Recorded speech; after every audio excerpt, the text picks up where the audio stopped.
हरि ओम। जय जगन्नाथ। अथ अच्युताष्टकम्।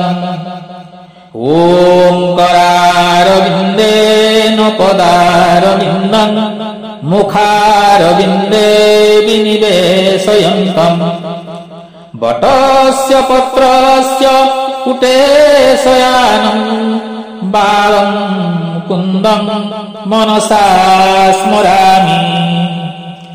अच्युतम् केशवम् रामनारायणम् कृष्णदामोदर वासुदेवम् हरि श्रीधरम् माधवम् गोपिका वल्लभम् जानकी नायकम् रामचन्द्रम् भजे।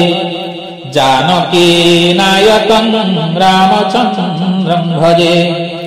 अच्युतम् केशवम् सत्यभामाधवम् माधवम् श्रीधरम् राधिकाराधितम् इन्दिरा मन्दिरम् चेतसा सुन्दरम् देवकी नन्दनम् नन्दजम् सन्दधे।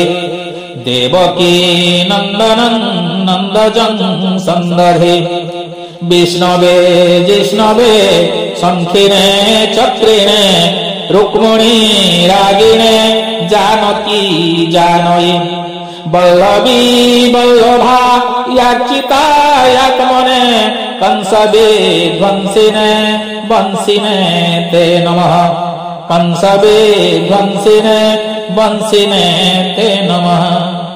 कृष्ण गोविन्द हे राम नारायण श्रीपते वासुदेवार्जित श्रीनिधे। अच्युतानन्त हे माधवाध्यक्ष द्वारका नायक द्रौपदी रक्षक। द्वारका नायक द्रौपदी रक्षक।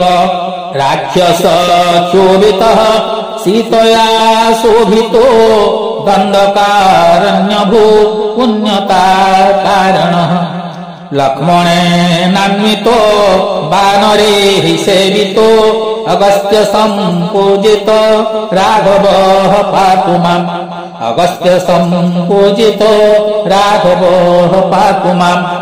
धेनुकारिष्टका निष्ठक्रोधद्वेषिहा केशिहा कंसहृत् वंशिका वादकः।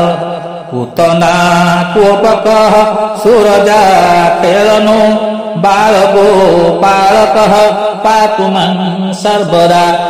बालगोपालकः पातु माम् सर्वदा।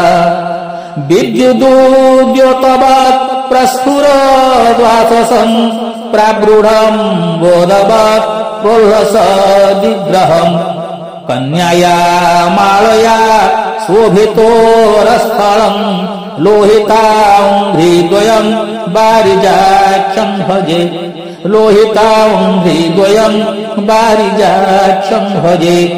कुञ्चितैः कुन्तलैः भ्राजमानाननम् रत्नमौलिङ्लसत् कुण्डलम् गन्धयोः। हारकेयूरकम् कङ्कण प्रज्वलम् किङ्किणी मञ्जुलम् श्यामलम् तम् भजे। किङ्किणी मञ्जुलम् श्यामलम् तम् भजे। अच्युत षष्टकम् जः पठेदिष्टदम् प्रेमतः प्रत्यहम् पुरुषः संस्पृहम्। वृत्ततः सुन्दरम् कर्तुविश्वम्बर तस्य वास्यो हरेर्जायते सत्वरम्। तस्य वास्यो हरेर्जायते सत्वरम्। तस्य वास्यो हरेर्जायते सत्वरम्। जय जगन्नाथ। जय जय जगन्नाथ।